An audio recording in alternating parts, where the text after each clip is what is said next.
Oh, there we Okay. go. Okay. Welcome from around the world. Hello. Welcome to the book launch celebration for Sleight of Mouth Volume 2 by Robert Dilts. Ура! A long awaited and blessed event. We're happy to have the author here. And of course, there's that same thing going again, isn't it? Well, it's better than last time, that's for sure. Well, it's better than last time, that's for sure. Everybody make sure you're muted if you can.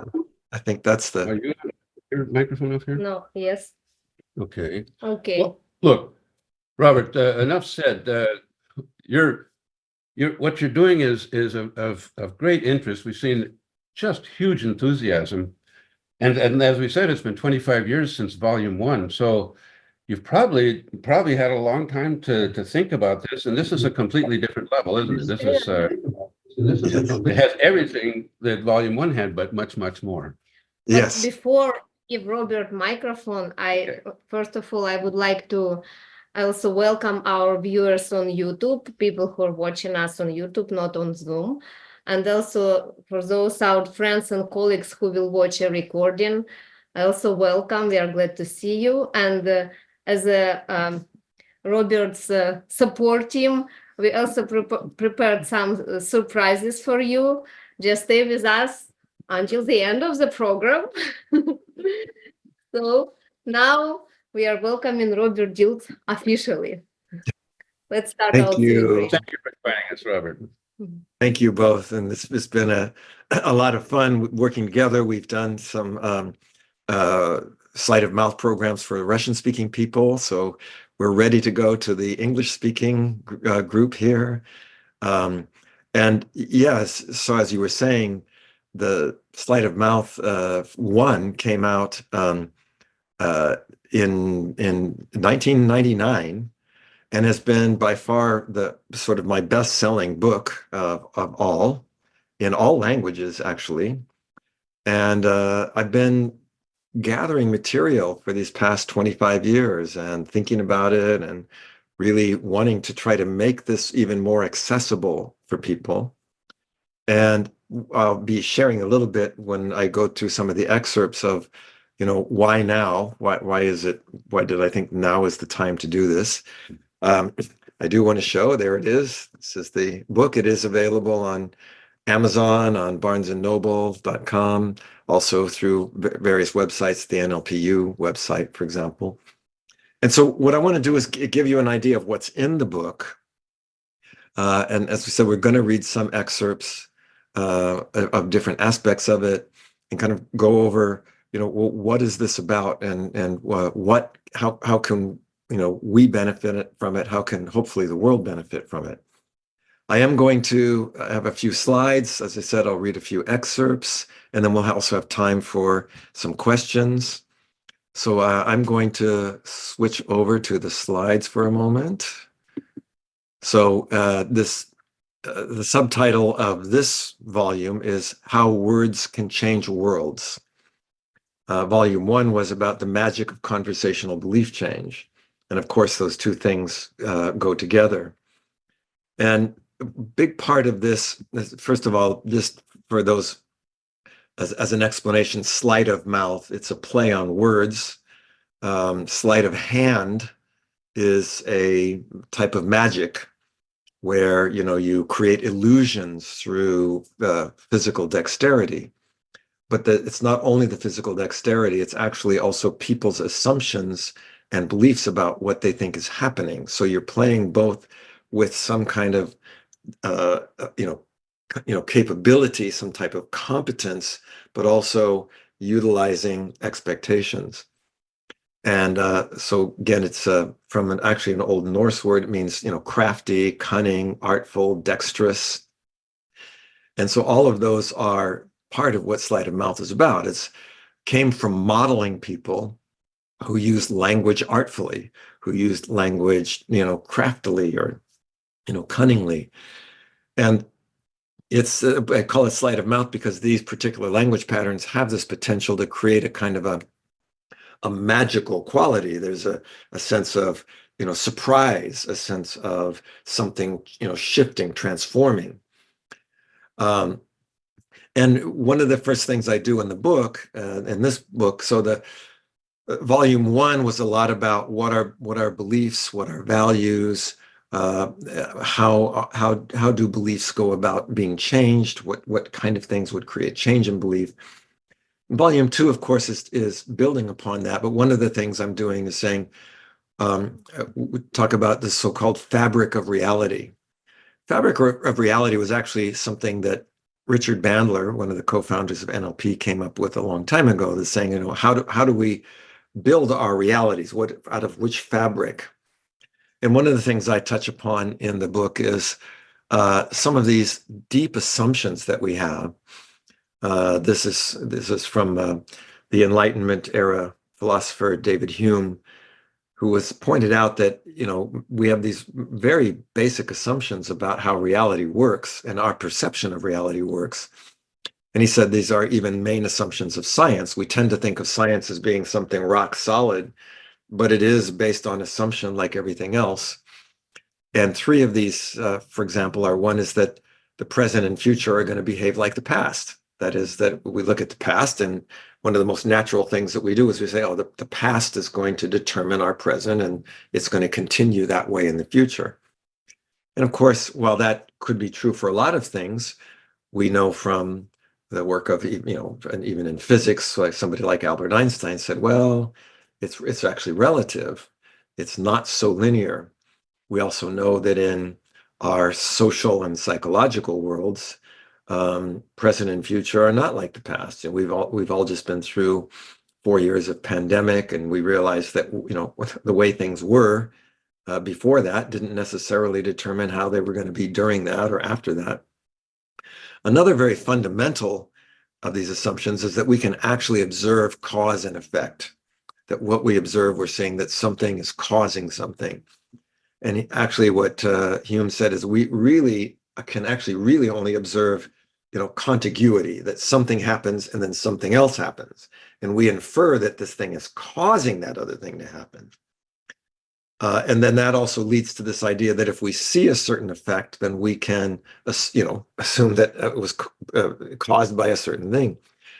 And these assumptions are what are used often in magic. You see the little picture there is of a magician who's apparently sawed a woman in half, right? So she's gotten into a box, her head comes out one side, her legs go out the other side, then he cuts it in half and separates it. And we're like, oh my God, he's just cut her in half. But a lot of that is, based on our assumptions that are what allow these sort of illusions to happen. And that's a lot of what Sleight of Mouth is about. And Sleight of Mouth sort of tests these assumptions in many different ways. Another one of the kind of fundamental things that I'm addressing there is in the book is what the British philosopher Francis Bacon, who's also considered one of the founders of modern science, called these 3 idols of the mind. That one of our idols of the mind is that we actually think that our perceptions mirror reality, that what we see is actually real.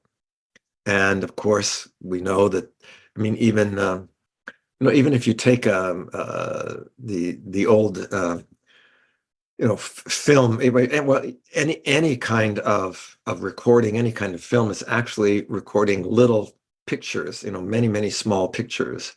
If you stop a video in the middle, you see a frozen picture, and it's actually putting a lot of stills together, and we think it's showing some kind of reality of movement, but it's a lot of these are built on these ways in which we kind of have illusions.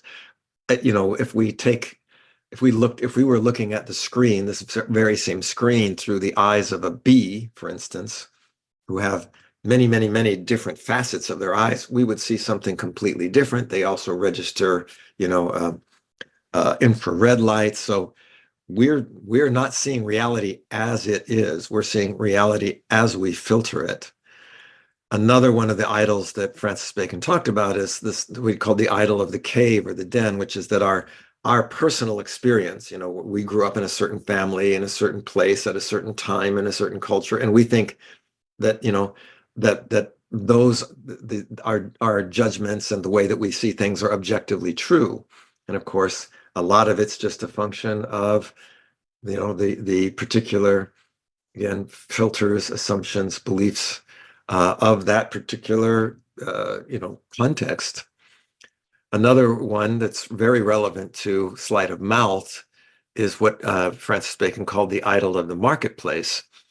And that is that words have a fixed meaning that's the same for everybody. He called it marketplace because that's when we leave our cave or our den and we go out and we interact with others, and we think that, all right, when I say the words that I'm saying right now, it's going to have the same meaning to you that it does to me. And that, as we know, that's not the case, that the same word can trigger completely different associations in different people. And then finally, what he called the idols of the theater, which one of the reasons that I wanted to put this book out now, is that I think there's so much strife created by things like politics, religion. We saw this happening with the pandemic, where you have tons of conspiracy theories, and you have all kinds of different understandings and arguments about what's going on. So by the way, each one of these is of course built on the other. The idol of the tribe is the most fundamental, and then based on those perceptions we build our judgments and our personal experiences, and then that's when we go and share them in the marketplace. And then the theater is this how we argue about things, and each one gets more and more abstracted from the actual sensory context of the territory. And in fact, this is where I want to start by sharing one of my first excerpts here from the book.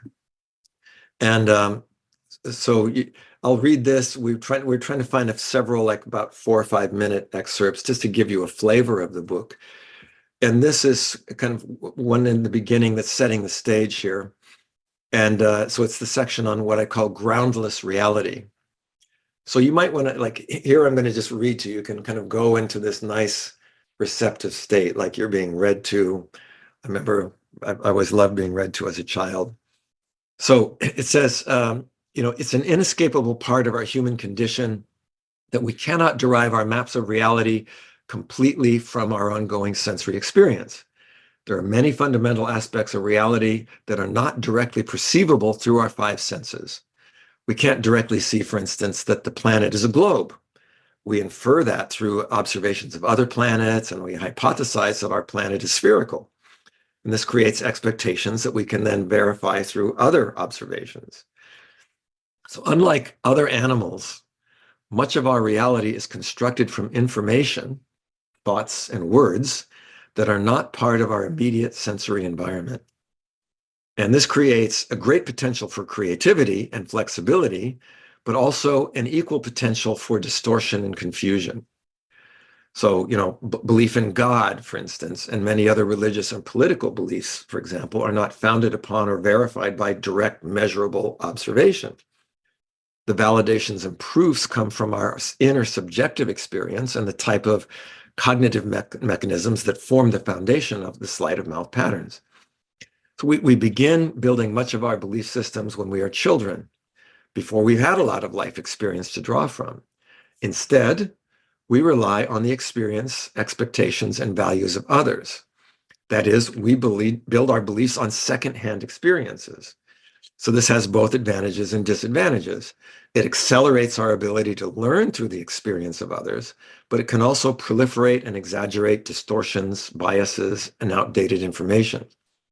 So it can be important to have ways of recognizing and updating beliefs based on new experience and changing conditions. I think this is a key comment here in the book. It says, in today's world of social media, Photoshop, virtual reality, fake news, metaverse, we're increasingly called upon to navigate territories that are neither tangible nor concrete. We have to build and evaluate beliefs that cannot be connected to direct observations. And this creates what is known as groundless reality, which means that it's reality primarily based on consensus. So it's an example. Consider the surprising number of people, I was doing a lot of research on this right before writing the book, who still vehemently argue that the world is flat. The main proof is that you can't see the curvature through direct observation. Even when standing on the tallest mountain, the horizon looks level, not curved. And they argue that the photographs taken from space are doctored and a hoax, that NASA, the US Space Agency, even admits that a lot of these photos are composites. They're made from putting together other photos. And that NASA is part of a conspiracy. They maintain that NASA is a tool of the government, and the people there, working there, rely on their budget, so they need to keep that money rolling in, which is why they keep churning out material that suggests the world is round. So this type of language is in the realm of sleight of mouth. And more than any other time in history, sleight of mouth is shaping people's belief systems. So this is why it's crucial to be familiar with the patterns that we have and ways of evaluating whether they're useful or helpful, or not helpful, and even potentially harmful. So it's important to keep in mind that from the perspective of sleight of mouth, all beliefs are simply that. They are beliefs. They're part of the way that we build our maps of the world. They're not the territory. They're not the actual world. The purpose of beliefs is to help us to navigate this territory. Therefore, any belief, no matter how far-fetched or irrational it may seem, can be either helpful or harmful. And even the same belief can be helpful in some contexts and not in others. So one of the goals of this book is to provide ways of being able to know when a sleight of mouth pattern is being helpfully or potentially harmfully used. And the harmful use of sleight of mouth can create a type of limiting belief that I call a thought virus. I'm going to read a little bit more. I want to just touch on this notion of thought viruses and then kind of go back to how we do more of that in the book. So this notion of a thought virus, in essence, a thought virus is a limiting belief that has become disconnected from the surrounding, context that provides the purpose for the belief and determines its ecology. So unlike a typical limiting belief, which can be potentially updated or corrected as a result of natural changes in various aspects of our subjective experience, thought viruses are frequently based on other generalizations or beliefs, which are often other limiting beliefs. So this happens when this happens, the thought virus becomes its own self-validating reality instead of serving a larger ecology. So here you get what's known as confirmation bias. That is, and it's big part of what sleight of mouth is attempting to sort of counteract. So the notion of confirmation bias is that you have what's called attention bias, which means I only pay attention to the things that support the belief I have. You have what's called, a memory bias. I only remember the things that fit that belief and I delete everything else. You also have what's called interpretation bias, that even if I'm looking at the same things that you are, I'm interpreting it differently. And all of those just keep holding this in place, and we see it all over the place. And of course, that is even facilitated by the so-called, algorithmic bubbles that we live in through the internet. Since if you think about how much of our realities now and many decisions that we have to make are not because we've been directly there, but we're getting fed things through the internet.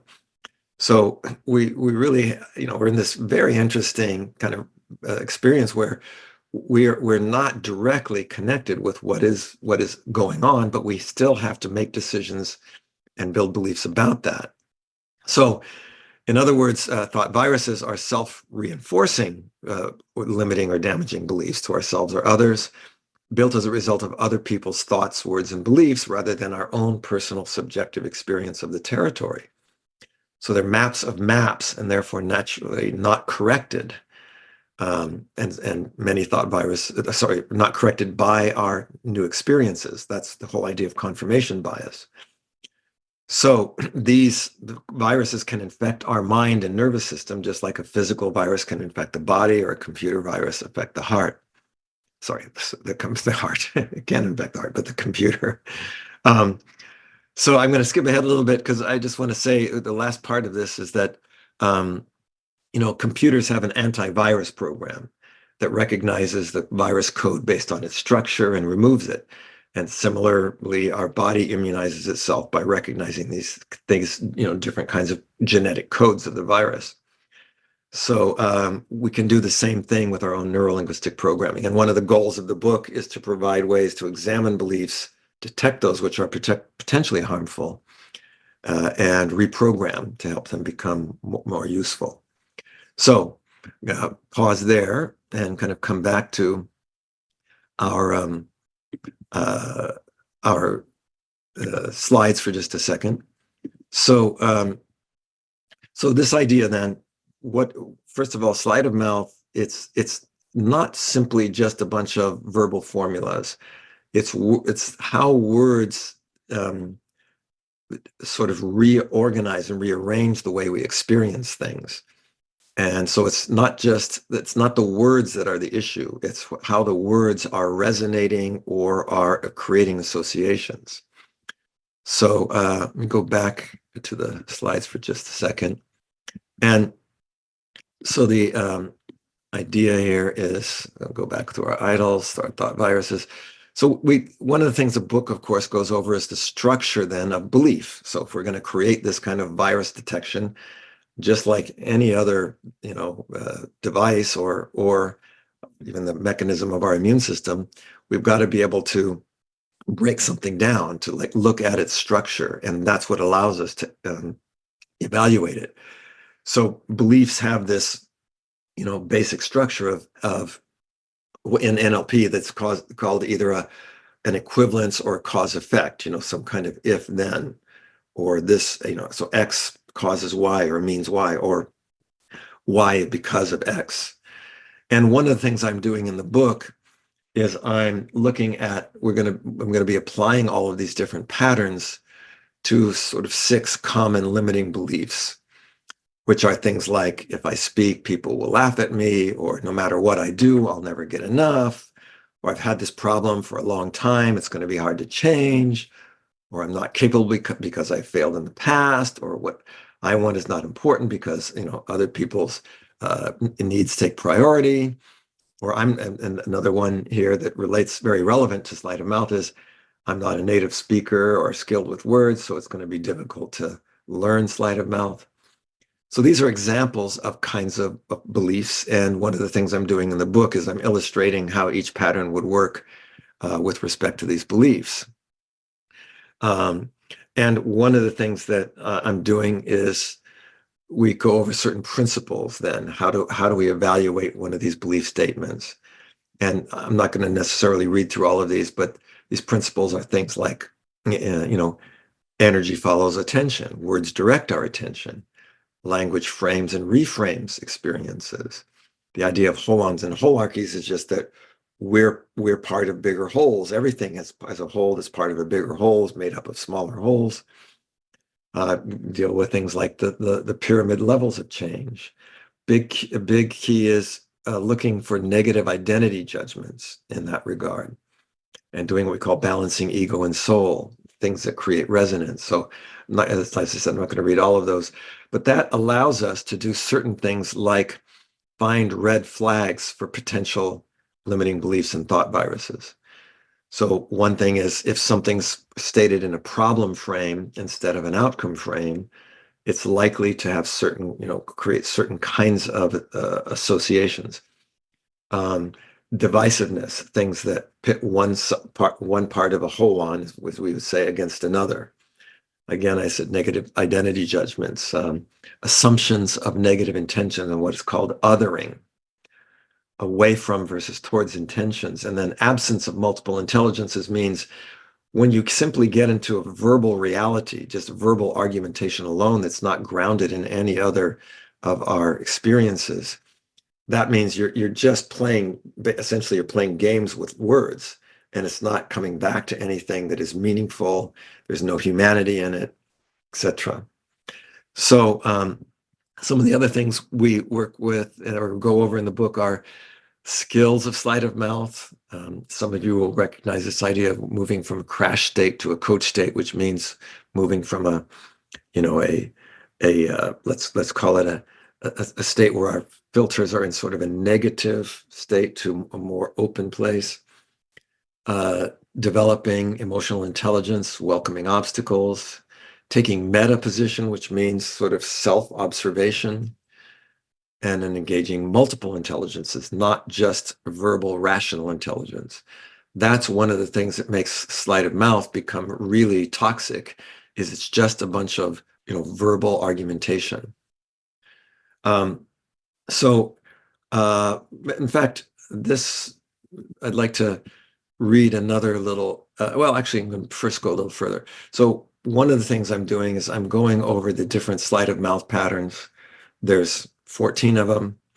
And we're kind of, for each one, I'm reviewing them, giving a definition. This is some of the stuff that I've been gathering for the 25 years. There's a definition of the pattern. There's a core question that establishes the mindset, because one of the things I'm saying is that these patterns are not just a verbal formulation. They're actually a mindset. They come from a mindset. I'm giving examples of the patterns from well-known historical figures. One of the things I've done has been really important is to get jokes or humorous anecdotes that illustrate the patterns. A lot of humor is based on sleight of mouth. I'm also using examples of how Milton Erickson, the very important figure in NLP, who was a pioneer in hypnotherapy and psychiatry, how he used them, each one of them, and then applying those patterns, as I said, to those 6 common limiting beliefs. So what I thought I would do now is to give you a little excerpt from, like one of these chapters that will give you an idea of how I'm kind of piecing those together. And I think that will maybe be interesting to get a flavor of how, again, putting all these different things, together and what that's like. And so I'm going to just read a couple of pages from the section on consequences. So consequence is one of the sleight of mouth patterns. And as it says in the book, it says, beliefs have consequences. Some consequences are intended, others are not. Some are positive, others are problematic. Even beliefs that sound positive can produce problematic effects. A belief like, I'm a capable person, so I don't need help, for example, can produce problems if taken to an extreme.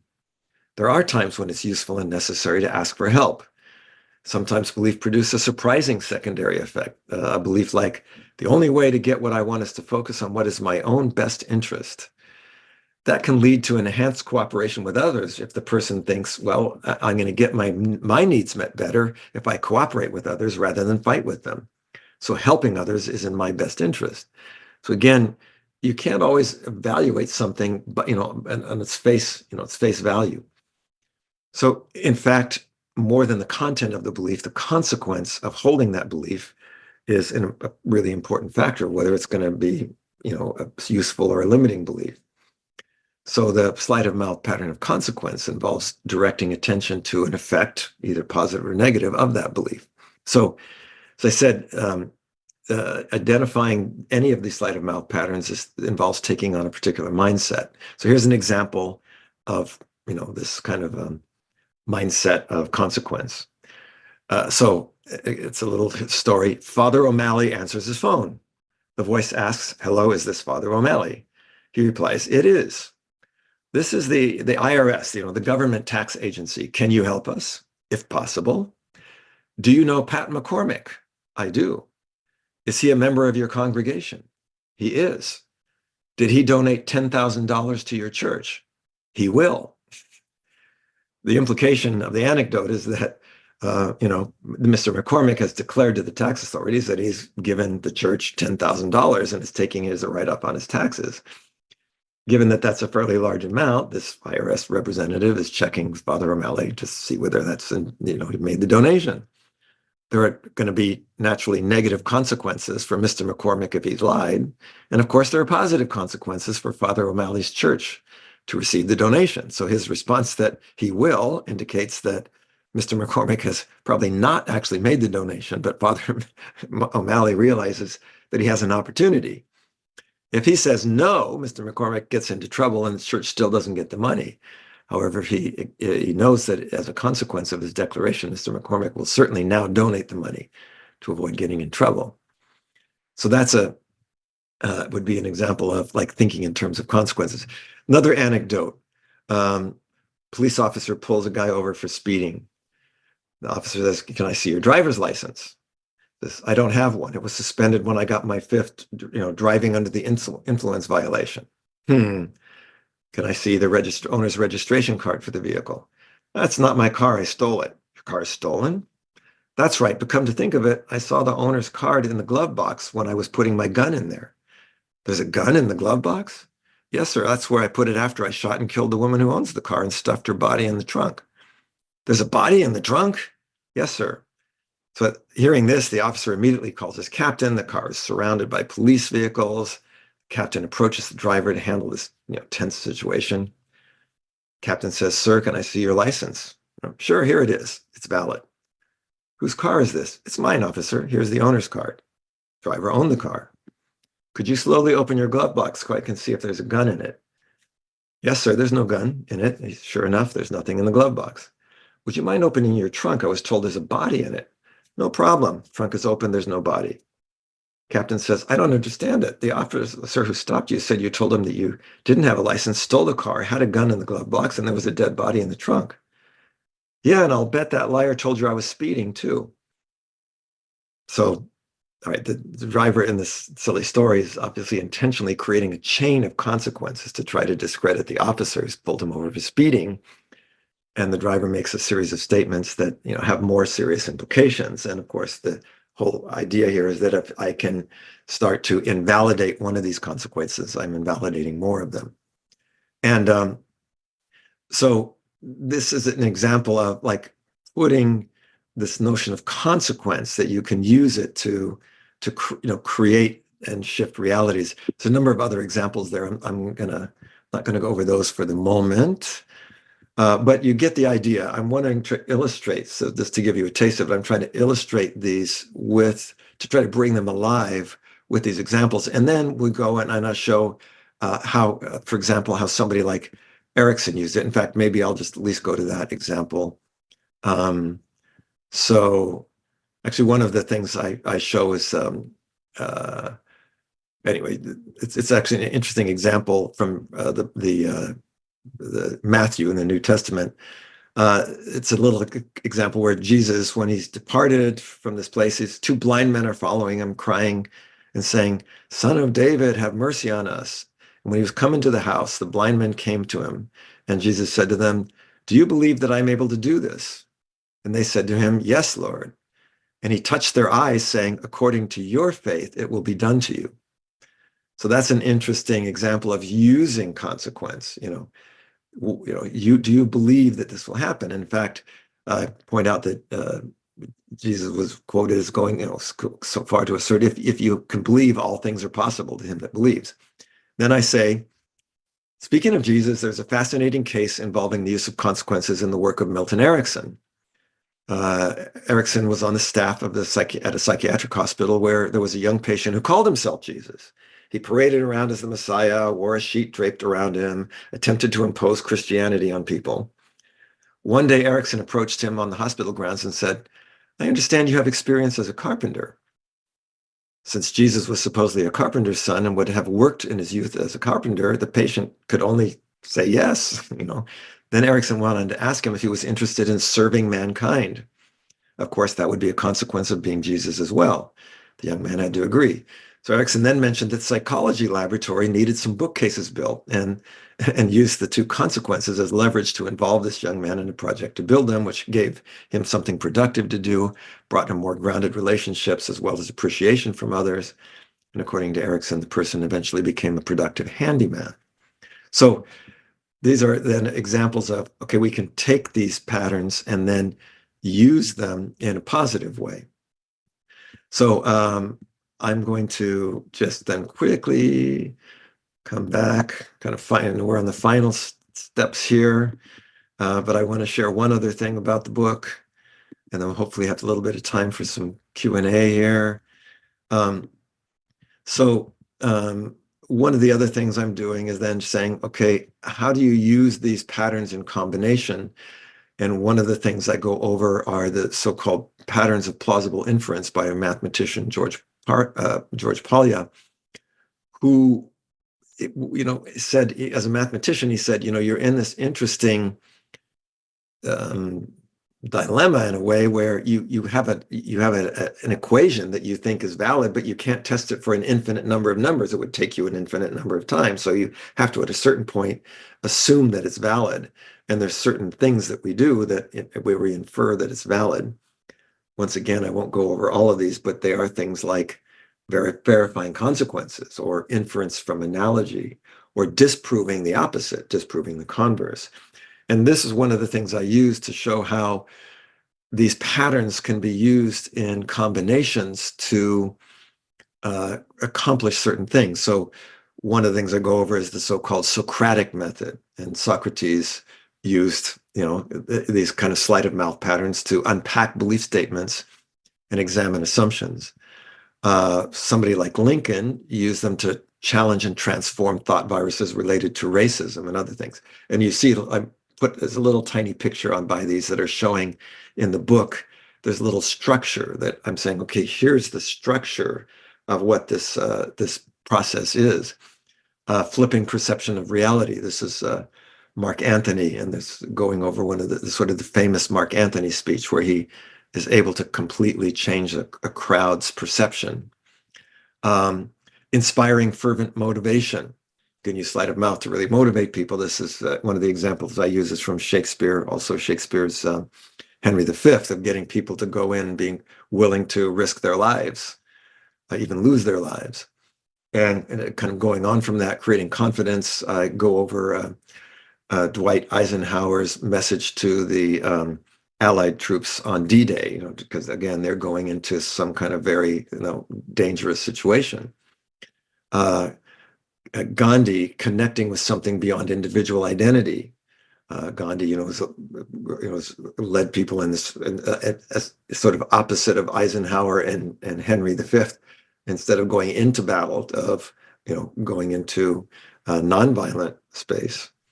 And also go over Oprah Winfrey, who's a very interesting example of somebody who has a very, let's say, a life that it would not be very predictable. That she born in poverty, to an unwed mother, was molested and had was pregnant at 14. This is not somebody you would expect to be the first woman billionaire, let alone billionaire of color. And yet she really completely transformed her own life through her belief. So there I'm going to do one other example here. I'm going to read a little bit for another excerpt just quickly, and then sort of show how that's worked in the book. And then we'll hopefully have some time for our some Q&A.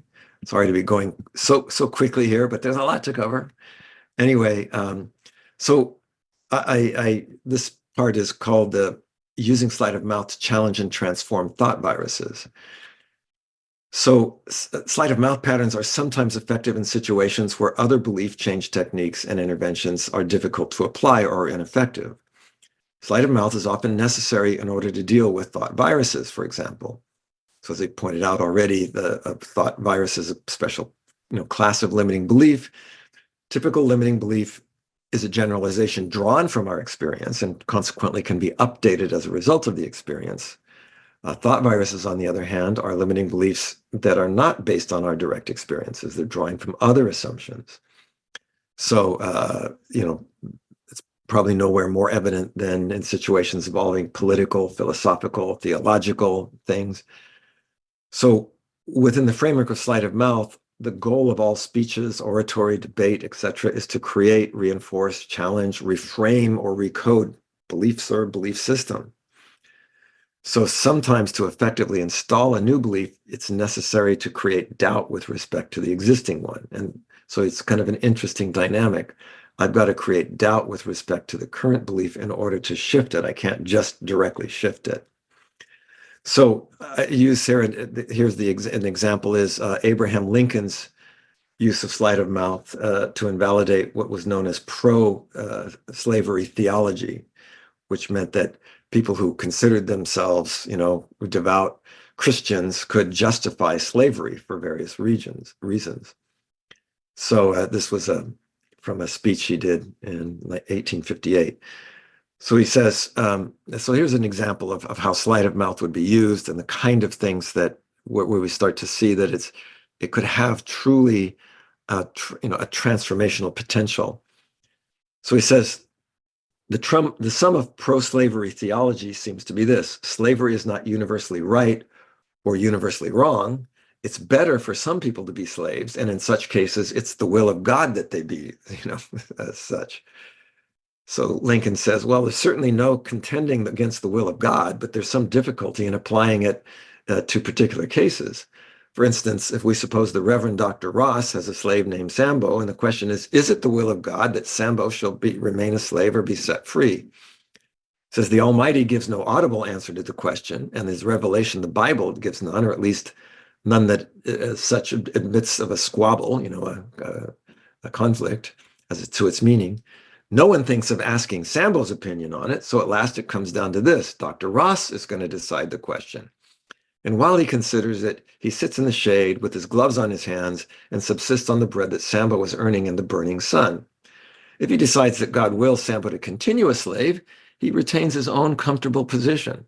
If he decides that God wills Sambo to be free, he has to walk out of the shade, throw off his glove, and delve for his own bread. Is he going to be actuated by that perfect impartiality, which has been considered to make favorable decisions? He says, but slavery is good for some people. As a good thing, slavery is strikingly peculiar in this: it is the only good thing that no one ever seeks for themselves. He says, nonsense. Wolves devouring lambs, not because it's good for their own greedy maws, but because it's good for the lambs. So here you have a really interesting example of putting a number of these patterns together in order to accomplish, a particular thing and, particular result. And so here I want to show you the way we would look at that in the book.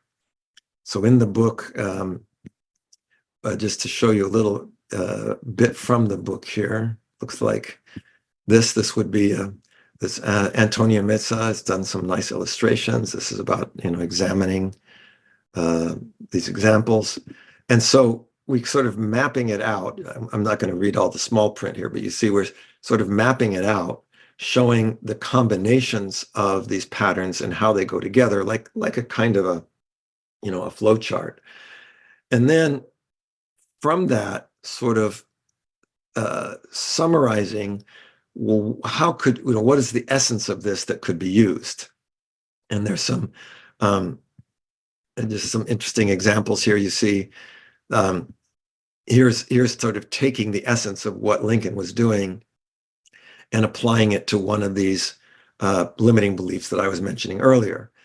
So we map out a set of steps. What's the limiting belief to be transformed? In this example, it's, okay, if I speak, people are going to laugh at me. What's another way to say the cause or the evidence that, that has different implications? So in other words, I redefine speak to express myself. So it's not just when I speak, when I express myself. And instead of saying that, now the other number 3 is, what's another way to say the effect that is, slightly different? So instead of people will laugh at me, people will find it humorous. So if I express myself, people will find it humorous. So now and you see, like Lincoln was sort of doing that, you're sort of reframing some of these key words to something else. And like he reframed, Lincoln, for example, reframed that it's better for some people to that it's good for some people. So he already, by changing that word, he allows him to go somewhere else with it. So here, it says, well, one of a positive consequence of this is that it gives you appreciation for people who are, to have the courage to express themselves. One of the things that Lincoln was doing was also using what's called a counterexample, where he said, well, if it's a good thing, it's a good thing that nobody ever wants for themselves. And so here you might say, well, I find what you're saying to be, quite serious rather than humorous. So I'm not laughing at it. So there's a counterexample. I'm not laughing at you. And then he used this analogy, the wolves eating the lambs. You could use an analogy to say, well, other birds, thought the ugly duckling was humorous until it turned into a swan. So you're opening up these, other possibilities, and we're showing that the idea is to show that what one of these historical figures does can be mapped into our own way of applying it. And so that, as you see there, then it gives you, here's a formula, and you can kind of almost take any belief and fill that in there and then use that particular strategy. So, so kind of as the closing then, and then we do have time for at least a few questions here. I just want to, I'm going to come back to the slides for just a moment and say here, we go, there's a different one. So we go over all those different ideas. The last thing is I kind of go over how then the effective use of sleight of mouth is often driven by what the patterns of genius. Now, I wrote a series of book called Strategies of Genius, and there's certain patterns like, having a high developed use of imagination, maintaining an orientation towards a positive future, using multiple perspectives, multiple intelligences. So one of the things I show also in the book is how when you take the sleight of mouth and use it in with these patterns of genius, that's where you're really able to make these world transforming positive uses. So I think that's another bit that I think is very interesting in the book. It's weaving together ultimately sleight of mouth with strategies of genius. And of course, we're going to be doing a workshop on all of this next month, February 17th and 18th, and the 25th and 24th and 25th. And of course, you can get more information at 7007. Just think, the 007, the spy, or there's also information at nlpu.com. So that's kind of a quick, very quick review. You can see there's a lot of richness in this. Something, as I said, I've been putting a lot of attention and work into for a number of years. So now I'm curious what kind of questions. I know that I was thinking that maybe Oksana and Richard would have some questions. Maybe others have questions that you could put in the chat or in the YouTube. Robert, thank you very much for beautiful presentation. Yeah, there are questions on YouTube, and of course our audience here on Zoom has some. But first, Oksana has some really good news for everyone who registered for this book launch celebration. What's the good news, Oksana? We prepared for you little surprises and also presents for our participants of Sleight of Mouth 1. So first of all, we for all of you who registered to our book launch celebration, we give $25 coupon discount. Yeah, coupon code or whatever you want. And it will be available for you on email. So if you registered, you will get an email after book launch with promo code, which you can use for paying for Sleight of Mouth 1. Or coming up in February. Yeah, or the Sleight of Mouth 2 coming up in October, if I'm not mistaken. So yes. And also that's not all. and also you can use this $25 in order to prolong or well, see, you get 3 months free access to the videos whenever you buy the course, the workshop, and you can use this $25 to extend this for up to a year and many times if you like. Also, we've been decided to grant an access to the very first recorded workshop. Oh my goodness! Yeah. Way back in 1987. That's before a lot of us were even born. Not me, of course. When I had a beard and a lot more hair. You had a beard. Yeah, you look great, and it's a great suit. Anyway, Robert had a seminar on Sleight of Mouth there, and it's amazing how much it's all, the foundation is already there in 1987, although Robert didn't write the book or publish the book until 1999, right? Yeah. So we are given as a gift, as a present for our the whole course in personal accounts for our Sleight of Mouth 1 participants. Yeah, So it's going to be available since January 28 for whole year. that's cool. So if you join Robert for this workshop in February, you get this video of the 1987 workshop free. But that's not all. Wow. Okay. The There's third- more. Yeah, that's more. The third surprise, we ask our engineer Z to create a payment plan, because some of you ask us the price is going up January 31st, That's true. and you still can use this discount. And if it's hard for you to pay whole sum together, we created a payment plan for 3 months.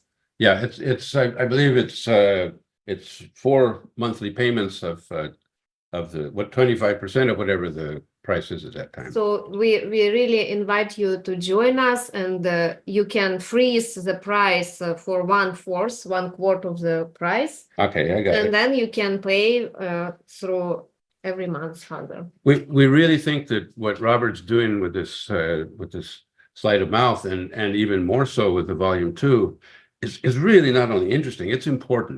This is so relevant to the world we live in and the difficulties we're facing. We want everybody to have access to this.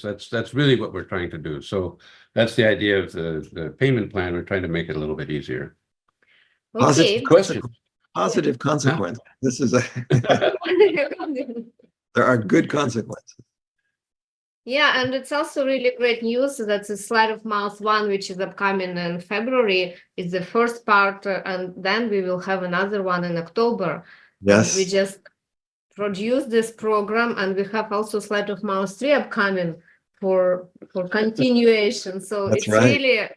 really a lot to learn, and it's really And there's Robert has so much to share. It's you can't get it into one volume, you can't get it into 2. So we're waiting for more, of course. A lot of people are asking in YouTube, how can they get the book? Zlata is asking, when can I get this in Canada? When will it be available? And So other people are as I asking. said, it is available on Amazon and BarnesandNoble.com, and it's available both in print, but also as an ebook. And so it is out there. And I mean, and you could also, if necessary, you could also go to the NLPU.com website, and you can order it from there. So it's Another question here, Robert. What do you think is the best book on modeling? I assume modeling with NLP would have to be one of the candidates. one of the candidates for sure. Well, I mean, of course, it depends. Unfortunately, there are not that many books on NLP modeling, even though NLP comes from modeling. This is one of the reasons I wrote modeling with NLP. I know that David Gordon and Graham Dawes wrote an interesting book on modeling as well. That's the title is escaping me at the moment.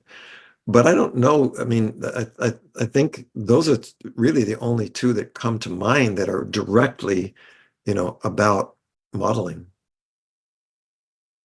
Great. Mhm. And here's another. It seems as though sleight of mouth is geared towards shifting beliefs. Can it be used also to shift identity? Well, that's an interesting question. It depends on how we define identity. Because there are different definitions of identity. If we define identity as something related to our role and our mission, which I sometimes do at the top of the pyramid, then obviously our beliefs will influence that sense of our role or our mission. And so, I think if we take our deepest identity, that is something that would be expressed through beliefs, and it's the expression of that identity would definitely be changed. I mean, and in some cases dramatically, even if the identity isn't, I tend to like to think that identity is a bit like the DNA of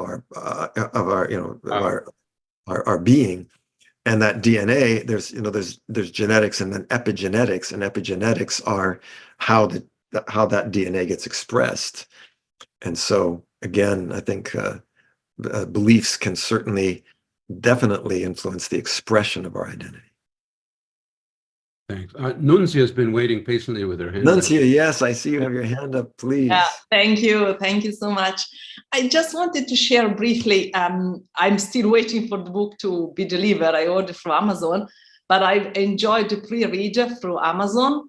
And actually, the first learning I got out was how do I talk to me? You know, the sleight of mouth. Right. How do we talk to ourselves? It's our, Actually, it's our own inner voice. I mean, that's really what the thought virus is, Nancy. I mean, that's a great, thank you for sharing that, because thought virus is actually something that we're thinking to ourselves. It's not only something that we think about the outside world, but yeah, it's which language do I use, but also loud internally, but also I can talk to me aloud, you know, with affirmations or whatever. Yeah, yes. And it's a good filter, you know. I think the sleight of mouth helps it really recognize some of these patterns. So thank you. Bravo. Good sharing. And Dennis also has a question. Yes. Welcome, Dennis. Please. Asked, could you unmute? There you go. I can't hear you, Dennis. Can't hear you, Dennis. Are you unmuted? Yeah, he's unmuted, but still can't hear him for some reason.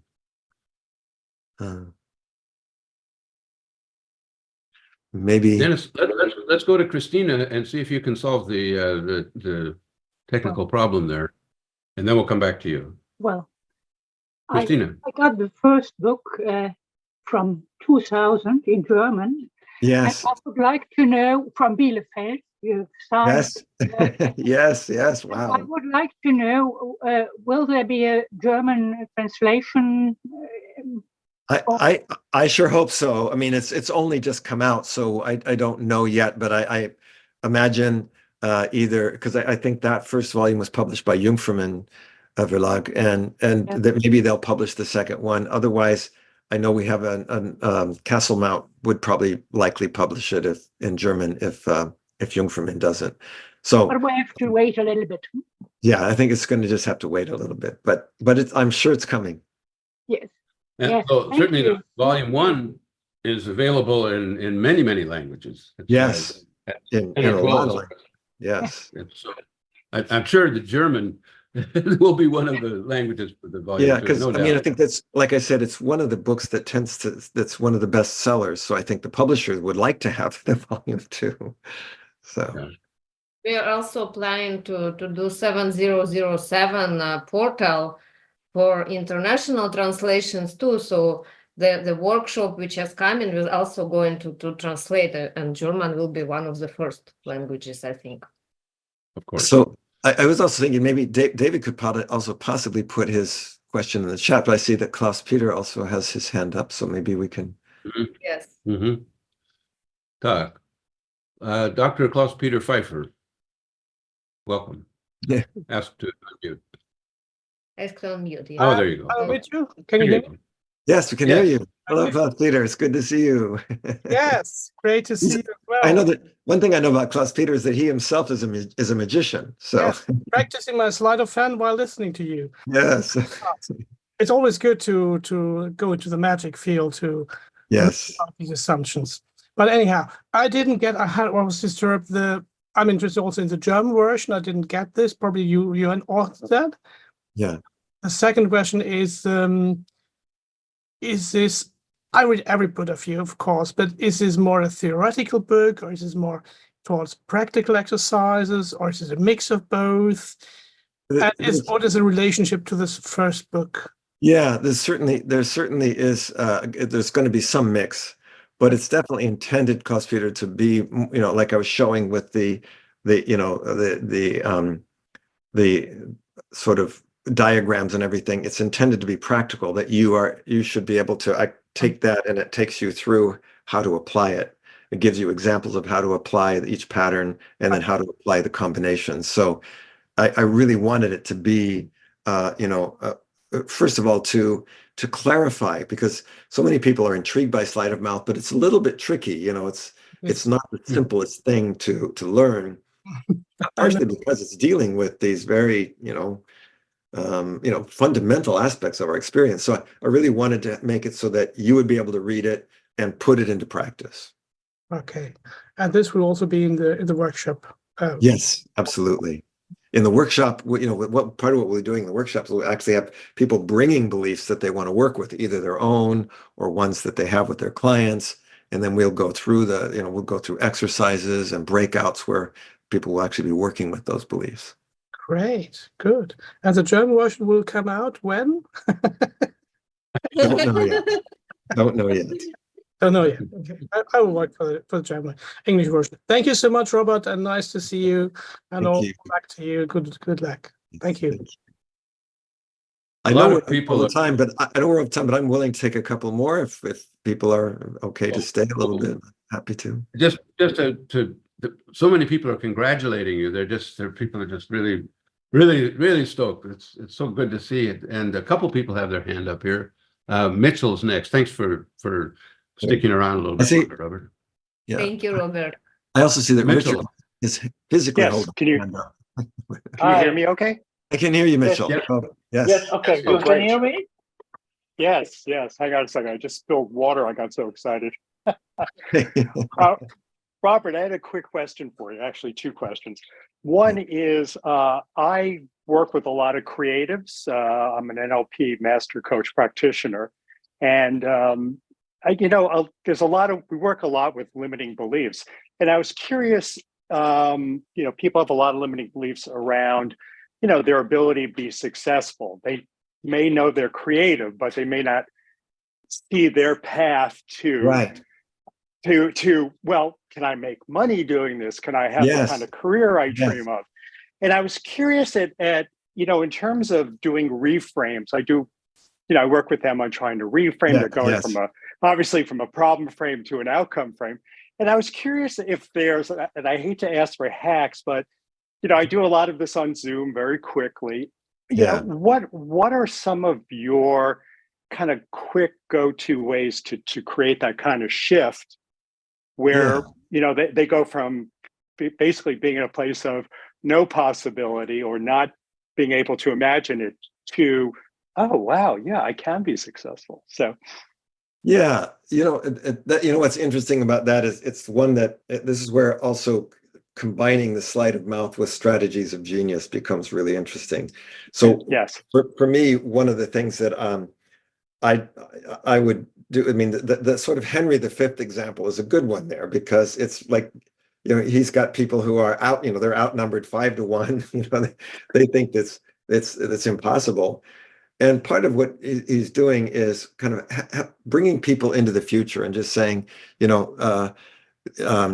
if you put yourself, you got to use imagination to put yourself into that future that you want. Mhm. And then looking back and saying, basically it's what stops you from getting there. And there, I think, for me, there's some really great examples in the book about Oprah Winfrey, because she would be, to me, the other sort of very practical example of someone, right? Here's somebody, as I said, born in poverty, of African descent. This is not the person you would expect to become who she became. And one of the interesting things she says is, you don't become what you want, you become what you believe.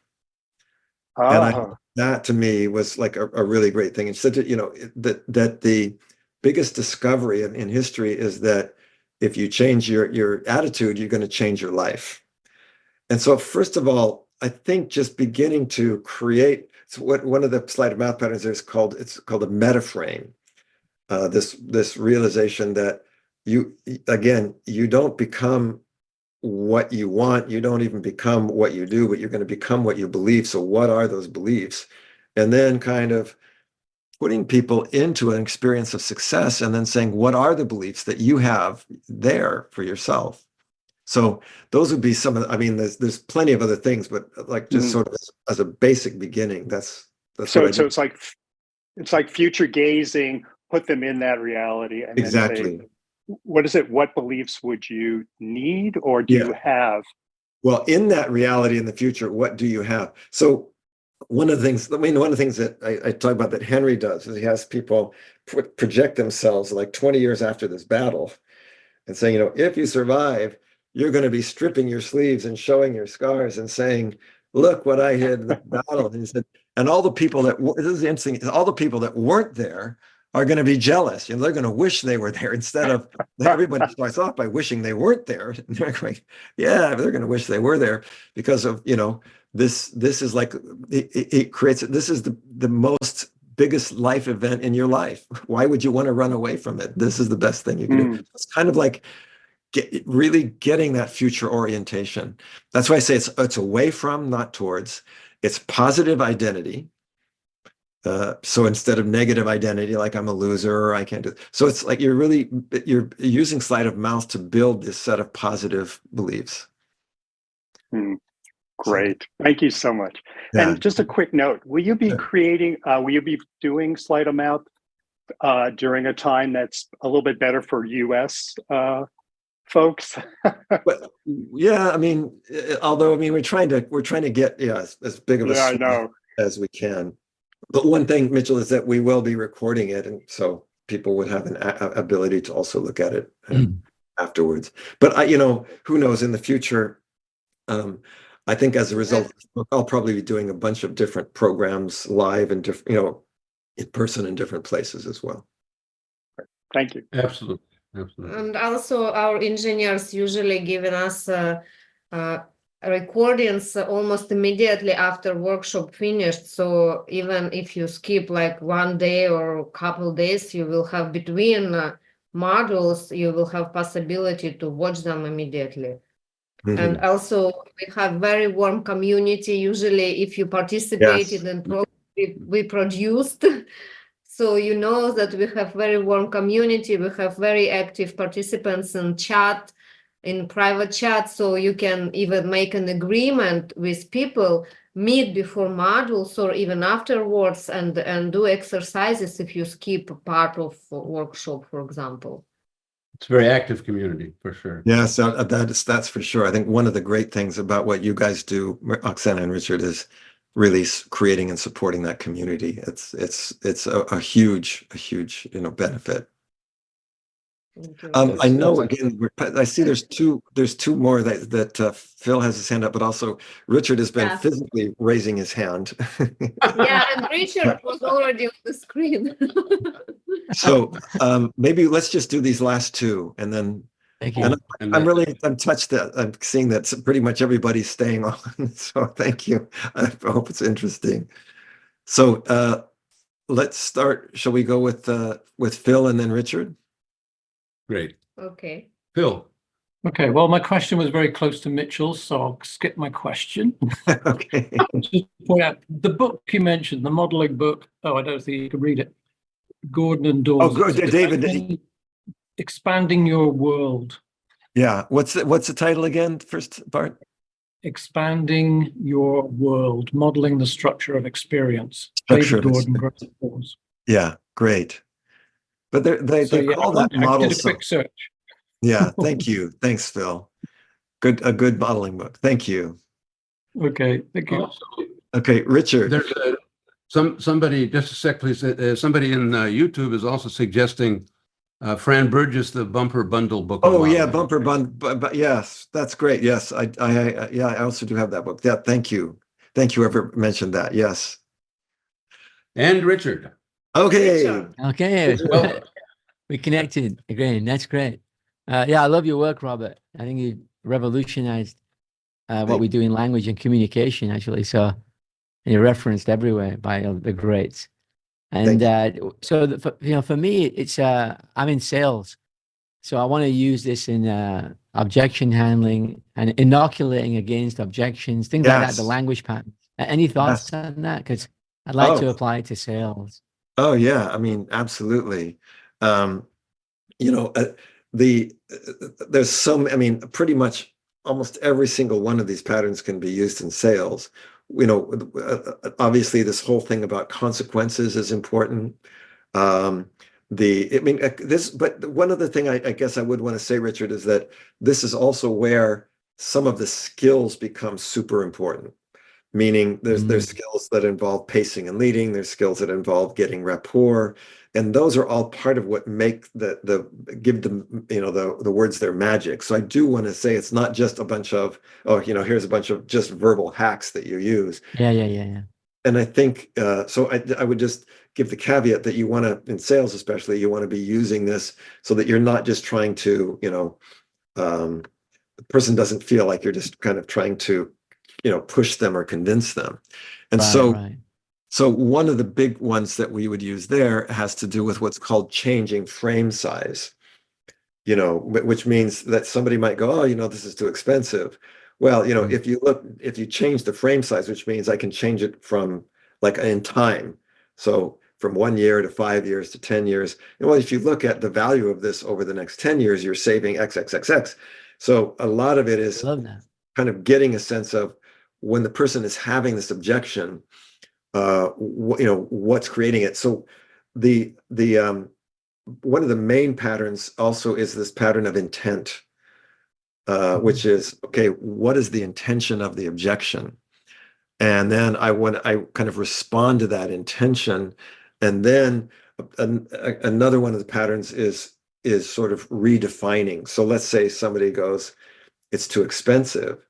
You might go, what's another way to talk about too expensive that gives you some other, you're saying, well, yes, it does have great value. I mean, it's extremely valuable, So, those are the kind of things that, like I say, the tricky part is you can't just do it from the words alone. It depends upon who you're speaking to and having a little bit of knowing, well, what's important to them. But absolutely, each one of these can be used to, get over a hurdle or an objection. Yeah, I love that. One of the things, one of the examples I specifically give, for instance, in the book from a sales perspective, a famous example of, Heinz, the food producer, they make a ketchup, and the ketchup is slow, and people used to complain about it, and they took this thing that was a problem, the fact that it was slow coming out. And they actually use that as a positive, so they would show some others, like ketchup blurping out. Oh, like dripping. And theirs is coming out nice and slow. And they're going, look at what great, quality. Real tomatoes. So I think that's one of the other things you do. This whole notion of redefining is big part of sales. Wow. So I'm looking forward to working with you. Thank you, Richard. Me too. All right. I guess. There's more questions, but I think we're going to have to wrap it up, Robert. Thank you for being so generous with your time. All of these questions we can take to the workshop. The good news is we'll have plenty of time next month. So hopefully, if you have them, we'll definitely have time for them there. We invite you to join our community chat in Telegram for all community. It's the link is in the description on the video if you're watching us on YouTube, and you can join there and also ask questions. We will be there, can answer, and also we are very much looking forward to this journey of Sleight of Mouse in February, and invite you to join us. It will be great. And you won't want to miss this one. No. And also it's legendary because, and also right now I invite you guys who are with us on Zoom to turn on your microphones, and let's congratulate Robert. Let's congratulate Robert. This is our celebration. Thanks, Robert. Congratulations. Congratulations. Very much congratulations. Thank you. Bravo. Congratulations. Thank you. Thank you. Awesome. Wonderful. Thank you. Awesome. Thank you, everyone. Thank you. Okay. Nice to see Thank you. you, Robert. Bye. Goodbye. Good morning. See you. Ciao. Ciao. Bye. Bye. Hope to see you next month. Bye. Bye-bye. Bye. Bye-bye. Thank you all. Thank you, our team. See you. Bye-bye.